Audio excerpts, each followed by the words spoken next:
ನಾವು ಮೊದಲು ಚನ್ನಬಸವಣ್ಣನ ಜೀವನ ಆಧಾರಿತ ಸಿನಿಮಾ ಮಾಡ್ಬೇಕಂತ ವಿಚಾರ ಮಾಡಿದ್ವಿ. ಅವಾಗೊಬ್ಬ ಹಿರಿಯ ಸಂಶೋಧಕರು ನಮಗೇನಂದ್ರು ಅಂದರೆ, ನೀವು ಬರೀ ಚನ್ನಬಸವಣ್ಣ ಅಂತ ಹೋಗ್ಬೇಡ್ರಿ, ಶರಣರು ಅಂತರ ಹೋಗಿ 12ನೇ ಶತಮಾನದ ಬಗ್ಗೆ ನೀವು ಇನ್ನೂ ಸ್ವಲ್ಪ ಸ್ಟಡಿ ಮಾಡಿ, ನಿಮ್ಗೆ ಅಷ್ಟು ಪಕ್ವತೆ ಇಲ್ಲ ಅಂತ ನನಗಂದರು.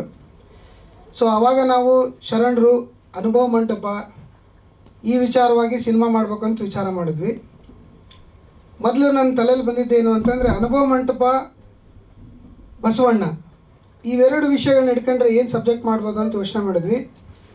ನನ್ನ ಸಿನಿಮಾದಲ್ಲಿ 12ನೇ ಶತಮಾನದಲ್ಲಿ ಬಸವಣ್ಣ ಅನ್ನೋ ಹೆಸರು ಎಷ್ಟು ಆಕರ್ಷಿತ ಇತ್ತು. ಯಾಕಂದರೆ ನಾವು ಎಲ್ಲೇ ವಚನಗಳು ಅಂತ ನೋಡಿದ ತಕ್ಷಣ 12ನೇ ಶತಮಾನ ಅಂತ ಬಂದುಬಿಡುತ್ತೆ.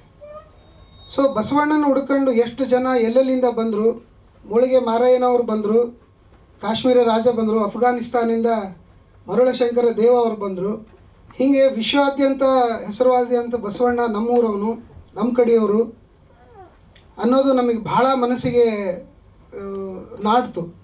ಹಾಗಾಗಿ ಇದನ್ನೇ ನಾವು ಒಂದು ಸಬ್ಜೆಕ್ಟ್ ಮಾಡಬೇಕು ಅಂತಂದು first half of the cinema ಯಾಕೆ ಎಲ್ಲ ಶರಣರು ಅನುಭವ ಮಂಟಪಕ್ಕೆ ಬಂದರು, ಅನುಭವ ಮಂಟಪದಲ್ಲಿ ಬಸವಣ್ಣನ ಅವತಾರ ಹೆಂಗಿತ್ತು. ನಾವೆಲ್ಲ ಈಗ ಬಸವಣ್ಣ ಅಂದ ತಕ್ಷಣ ದೇವರು ಕೈ ಮುಗಿಬೇಕು, ಧ್ಯಾನ ಮಾಡಬೇಕು, ಆ ಥರ ಇರಲಿಲ್ಲ ಬಸವಣ್ಣನ ವ್ಯವಸ್ಥೆ ಅಂತ ನಾನು ನೋಡಿದ್ದು. ಬಸವಣ್ಣ ಅಂದರೆ ಕಾಯಕ. ಯಾರೇ ಅನುಭವ ಮಂಟಪಕ್ಕೆ ಬರಲಿ, ಕಲ್ಯಾಣಕ್ಕೆ ಯಾರೇ ಬರಲಿ, 3 ದಿನ ಅಷ್ಟೇ ಸುಮ್ಮನೆ ಕೂತ್ಕೋಬೋದು. 3ನೇ ದಿನಕ್ಕೆ ಅವ್ರು ಕಾಯಕ ಹುಡುಕ್ಲೇಬೇಕು. ಕಾಯಕ ಹುಡುಕಿದ ಮೇಲೆ ಇಲ್ಲ ನಮಗಿಲ್ಲ ಅಂತಂದ್ರೆ ಅವರೇ ಒಂದು ಕಾಯಕ ವ್ಯವಸ್ಥೆ ಮಾಡ್ತಿದ್ರು. ಆಮೇಲೆ ಭಾಳ ಜನಕ್ಕೆ ಬಸವಣ್ಣನ ಹೆಸರೇ ಪ್ರಚಲಿತ ಆಗಿತ್ತು. ನಾವು ಮಡಿವಾಳ ಮಾಚಯ್ಯ ಕಲ್ಯಾಣಕ್ಕೆ ಬಂದಾಗ ಆ ಸೀನನ್ನು ತೋರಿಸಿದ್ದೀನಿ. ಮಡಿವಾಳ ಮಾಚಯ್ಯ ಬರ್ತಾರೆ, ಡೋಹಾರ್ ಕಕ್ಕಯ್ಯ ಅವ್ರು ಬರ್ತಾರೆ, ಅವ್ರಿಗೆ ಬಸವಣ್ಣನ ಹೆಸರಷ್ಟೇ ಗೊತ್ತಿರುತ್ತೆ, ಮಗ ನೋಡ್ರಲ್ಲ. ಅಲ್ಲೇ ಬಸವಣ್ಣ ಆದರೂ ಸಹಿತ ಬಸವಣ್ಣನೆಂಬ ಹೆಸರೇ ನನಗೊಂದು ಸಾಕು ಅಂತ ಅವನ ಮುಂದೆ ಹೇಳ್ತಾರೆ. ಇವು ಚನ್ನಬಸವಣ್ಣ ಅವ್ರು ಕೇಳ್ತಾರೆ, ನೀವು ನೋಡಿದಿರ ಬಸವಣ್ಣನ ಅಂತಂದು. ಇಲ್ಲ ಬಸವಣ್ಣನ ನೋಡಿಲ್ಲ ನಾನು, ಬಟ್ ಕೇಳಿದ್ದೀನಿ ಅಂದು. ಸೊ ಅಷ್ಟು ಸುಮಾರು ಪುಸ್ತಕಗಳಲ್ಲಿ ಅದು ಉಲ್ಲೇಖ ಆಯಿತು. ಅಂದರೆ ಬಸವಣ್ಣನ ಹೆಸರೇ ಅಷ್ಟು ಪವರ್ಫುಲ್ ಇತ್ತು ಆವಾಗಿನ ಕಾಲದಾಗೆ ಅನ್ನೋದನ್ನು ನಾವು ನಮ್ಮ ಚಿತ್ರದಲ್ಲಿ ಹೈಲೈಟ್ ಮಾಡಿದ್ದೀವಿ. ಆಮೇಲೆ ಆ್ಯಸ್ ಯೂಶುವಲ್ ಕಲ್ಯಾಣ ಕ್ರಾಂತಿ ಆದಮೇಲೆ ವಚನ ಸಾಹಿತ್ಯ ರಕ್ಷಣೆ ಮಾಡೋಕ್ಕೆ ಇವ್ರು ಏನು ಪೇಚಾಡಿದರು, ಎಲ್ಲೆಲ್ಲಿ ವಚನಗಳನ್ನು ಬಚ್ಚಿಟ್ರು, ಆಮೇಲೆ ಅದನ್ನು ಯಾವ ರೀತಿ ಜನಕ್ಕೆ ಸ್ಪ್ರೆಡ್ ಮಾಡಿದರು, ಇದು ನಮ್ಮ ಕಥಾಹಂದರ. ಸೊ ಎಲ್ಲ ಆದಮೇಲೆ ಚನ್ನಬಸವಣ್ಣನ ಸಾಹಿತ್ಯದಾಗ ಉಳಿವಿ ಮುಟ್ಟುತ್ತೆ. ಉಳಿವಿ ಮುಟ್ಟಿದ ಮೇಲೆ ಚನ್ನಬಸವಣ್ಣವ್ರು ಲಿಂಗೈಕ್ಯ ಆಗ್ತಾರೆ. ಮುಂದೆ ನಾಗಮ್ಮ ಅಂಡ್ ಟೀಮ್ ಅದನ್ನು ಹೆಂಗೆ ತಗೊಂಡು ಮುಂದೆ ಹೋತು ಅನ್ನೋದು ಕತೆ. ಸೊ ನಮಗೇನಾಗಿತ್ತು, ತೀರಾ ನಾವು ಕಥಾವಸ್ತು ಆರ್ಟ್ ಮೂವಿ ಥರ ಮಾಡೋದು ಬೇಡ ಅಂತ ಒಂದು ಸ್ವಲ್ಪ ಕಮರ್ಷಿಯಲ್ ಆಸ್ಪೆಕ್ಟ್ ಯೂಸ್ ಮಾಡಿದ್ದೀವಿ. ಸೊ ನಮ್ಮದು ಶರಣರ ಶಕ್ತಿ ತಡಿವೆರ ನೋಡು ಅಂತ.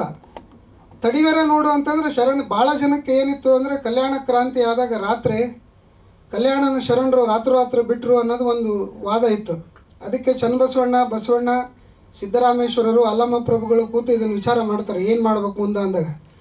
ಆವಾಗ ಚನ್ನಬಸವಣ್ಣ ಹೇಳೋ ವರ್ಡ್ ಅದು, ಶರಣರು ಅಂತಂದರೆ ನಿಂತು ಕೊಳೆಯ ನೀರಲ್ಲ, ಯಾವಾಗಲೂ ಜಲಧಾರೆ ಅದು. ನಮ್ಮ ಸಾಂಗು ಮಾಡಿದ್ದೀವಿ ಅದನ್ನು. ಸೊ ಅದನ್ನು ನಿಮಗೆ ಗೊತ್ತಾಗಬೇಕು ಅಂತಂದರೆ ನೀವು ಶರಣರನ್ನ ತಡೆಯು ನೋಡಬೇಕು ಅಂತ. ಸೊ ಶರಣರನ್ನು ತಡೆಯಿದ್ರೆ ಏನಾಗುತ್ತೆ ಅನ್ನೋದು ಮೋಳಿಗೆ ಮಾರಯ್ಯಂಗೆ ಗೊತ್ತಾಗುತ್ತೆ. ಸೂಳೆ ಸಂಕವ ಅಂದರೆ ಸಂಕವ ಅಂತ ಸೂಳೆ ಅಂತ ಅನ್ನೋಕ್ಕಿಂತ ಮಹಾಶರಣೆ ಸಂಕವ ಅಂತಂದು ದೊಡ್ಡ ಶರಣೆ ಆಗ್ತಾಳೆ. ಅದು ನಮ್ಮ ಸಿನಿಮಾದಲ್ಲಿ ತೋರಿಸಿದ್ವಿ. ಆಮೇಲೆ ತಳವಾರ ಕಾಮದೇವ ಅಂತ ಶರಣರು, ಅವರು ಯಾಕೆ ಕಲ್ಯಾಣಕ್ಕೆ ಬಂದರು. ಆಮೇಲೆ ನಮ್ಮ ಉಳಿದ ಎಲ್ಲ ಶರಣರುಗಳು ಮಾದಾರ ಚೆನ್ನೈ ಇರ್ಬೋದು. ಸೊ ಈ ಶರಣರನ್ನ ಹಿಡಿದು ನಾವು ಶರಣರ ಶಕ್ತಿ ಅಂತಂದು ಒಂದು ಶೀರ್ಷಿಕೆ ಮಾಡಿದ್ದೀವಿ. ತಾವೆಲ್ಲರೂ ನಮಗೆ ಆಶೀರ್ವದಿಸಬೇಕು ಅಂತಂದು ಈ ಮೂಲಕ ವಿನಂತಿ ಮಾಡ್ತೀನಿ. ಸರ್ ಪ್ರಶ್ನೆಗಳಿದೆಯಾ? ಪ್ರಶ್ನೆ ಇದೆಯಾ ಸರ್ ಏನಾದರೂ? ಸರ್ ಹುಬ್ಳಿಯಲ್ಲಿ ಮಾಡಿದ್ವಿ ಸರ್. ಅನುಭವ ಮಂಟಪ ಸೆಟ್ ಹಾಕಿದ್ವಿ ಅಲ್ಲಿ ಹುಬ್ಳಿಲಿ. ಅಲ್ಲಿಗೆ ಮುಗ್ಧ ಸಂಗಯ್ಯ ಅನ್ನೋ ಒಬ್ಬ ಶರಣ ಬಂದು ಅವಳಿಗೆ ಲಿಂಗ ದೀಕ್ಷೆ ಕೊಟ್ಟು, ಅವಳಿಗೆ ವಿಭೂತಿ ಹಚ್ಚಿ, ಅವಳಿಗೆ ಸರ ಹಾಕಿ, ಅವಳನ್ನ ಅಂದರೆ ತಾಯಿ ಅವ್ವ ಮಹಾಶರಣಿ ಅಂತ ಅಂದು ಬರ್ತಾನೆ ಸರ್. ಅದು ನೆಕ್ಸ್ಟ್ ಸೀನ್ ಅದಿದೆ. ಸೊ ಅವಳು ಸೀದಾ ಬಸವಣ್ಣನ ಹತ್ರ ಬಂದು, ಅಯ್ಯೋ ನನಗೆ ಇಷ್ಟು ದಿನ ನನ್ನ ಸತ್ತಿರೋ ತಾಯ್ತನನ್ನು ಎಬ್ಸಿದಂಥ ಶರಣರು ನೀವು, ನನಗೂ ಲಿಂಗ ದೀಕ್ಷೆ ಕೊಡು ಅಂತ ಲಿಂಗ ದೀಕ್ಷೆ ತೊಗೊತಾಳೆ ಸರ್. ಸೊ ಇದು ಫಸ್ಟ್ ಹಾಫಲ್ಲಿ ಆ ಥರ ಬರುತ್ತೆ. ಆಮೇಲೆ ಅವಳು ಬಂದು ಮಹಾಶರಣೆ ಆಗೋದು ಸೀನಲ್ಲಿ ಬರುತ್ತೆ ಸರ್ ಅದು. ಸೊ ಹಂಗಾಗಿ ಅವಳನ್ನ ತೋರ್ಸೋಕೆ ಆ ಥರ ಮಾಡಿದ್ದೀವಿ. ಆಮೇಲೆ ಶೀಲವಂತ ಮತ್ತು ಲಾವಣ್ಯವತಿ ಕ್ಯಾರೆಕ್ಟರ್ನ ಎಸ್ಟಾಬ್ಲಿಷ್ ಮಾಡಿದ್ದೀವಿ ಅಲ್ಲಿ. ಸೊ ಅವ್ರದ್ದು ಒಂದು ಸಾಂಗ್ ಇಟ್ಟಿದ್ದೀವಿ ಸರ್. ಹಾಂ ಸರ್, ಗುಡಿಯಲ್ಲಿ ಮತ್ತು ಮಠಗಳಲ್ಲೆಲ್ಲ ಕತೆ ಹೇಳಿದ್ದೀನಿ ಸರ್ ನಾನು. ಉಳ್ವಿ ಚನ್ನಬಸವೇಶ್ವರ ಗುಡಿ ಅವಾಗ ಹಿಂದೆ ಅಜ್ಜರು ತೋಂಟದಾರಿ ಅಜ್ಜರು ಇದ್ದಾಗ ಅವ್ರ ಹತ್ರ ಎಲ್ಲ ಹೋಗಿದ್ವಿ ಸರ್. ವೀರಶೈವ ಮಹಾಸಭ್ದರ ಹತ್ರ ಮಾತಾಡಿದೆ. ಅವರೆಲ್ಲ ಸ್ಕ್ರೀನ್ ಪ್ಲೇ ಅಂದರೆ ಕತೆ ಎಲ್ಲ ಕೇಳಿದ್ರು, ಏನೇನು ಮಾಡಿದ್ದೀರಿ ನೀವು ಅಂತ. ಇಲ್ಲಿ ಸಮಸ್ಯೆ ಬರೋದೇನೆಂದರೆ ಚನ್ನಬಸವಣ್ಣನ ಬಗ್ಗೆ ನಾವು ವಿಶ್ಲೇಷಣೆ ಮಾಡಿದಾಗ ಚನ್ನಬಸವಣ್ಣನ ಹುಟ್ಟು ಮತ್ತು ಸಾವು ಎರಡೂ ಒಂದು ಸ್ವಲ್ಪ ಕಾಂಪ್ಲಿಕೇಟೆಡ್ ಇದಾವೆ ಸರ್. ಸೊ ಅದ್ರ ಬಗ್ಗೆ ನಾವು ಅಂದರೆ ಯಾವುದೇ ವಿಚಾರಗಳನ್ನು ಭಾಳ ಟಚ್ ಮಾಡೋಕ್ಕೆ ಹೋಗಿಲ್ಲ. ಎಲ್ಲಿಯೂ ನಾವು ಇವರಿಗೆ ನೋವಾಗಂಥ ಯಾವುದೇ ಪದಗಳನ್ನು ನಾವು ಬಳಸಿಲ್ಲ. ಪುರೋಹಿತ ಅಂದಿಲ್ಲ, ಲಿಂಗಾಯತ ಅಂದಿಲ್ಲ, ವೀರಶೈವ ಅಂದಿಲ್ಲ, ಎಲ್ಲರೂ ಶರಣರು. ಸೊ ಆ ಕಾನ್ಸೆಪ್ಟ್ ಮೇಲೆ ಮಾಡಿರಿ ಅಂತ ನಮಗೆಲ್ಲ ಸಲಹೆ ಕೊಟ್ಟರು. ಆಮೇಲೆ ನೀವು ಏನೇ ಯಾರು ಕೆಳಜಾತಿ ಮೇಲಜಾತಿ ಈ ಥರದ್ದು ಯಾವುದನ್ನು ಯಾವ ಪದಗಳನ್ನು ನಾವು ಬಳಸಿಲ್ಲ. ಎಲ್ಲ ಕಡೆನೂ ಅಂದರೆ ಸುಮಾರು ಒಂದು 7-8 ಕಡೆ ಫಿಲ್ಟರ್ ಆಗಿ ಆಮೇಲೆ ಎಲ್ಲ ಇವರಿಗೆ ಕತೆಗಳನ್ನು ಹೇಳಿ ಆಮೇಲೆ ಇದನ್ನು ಶೂಟಿಂಗ್ ಸ್ಟಾರ್ಟ್ ಮಾಡಿದ್ವಿ ಸರ್. ಶೂಟಿಂಗ್ ಎಲ್ಲ ಆಗಿದೆ ಸರ್, ಶೂಟಿಂಗ್ ಆಗಿದೆ, ರೀ ರೆಕಾರ್ಡಿಂಗ್ ಆಗಿದೆ, ಸೆನ್ಸರಿಗೆ ಕಳಿಸ್ಬೇಕು ಸರ್. ನೆಕ್ಸ್ಟ್ ಸರ್ ಶೋ ಹಾಕ್ಬೇಕು ಸರ್. ಹೌದು ಸರ್, ಹಾಕ್ತೀವಿ ಸರ್, ಎಲ್ಲರಿಗೂ ಹಾಕ್ತೀವಿ ಸರ್. 40 days sir.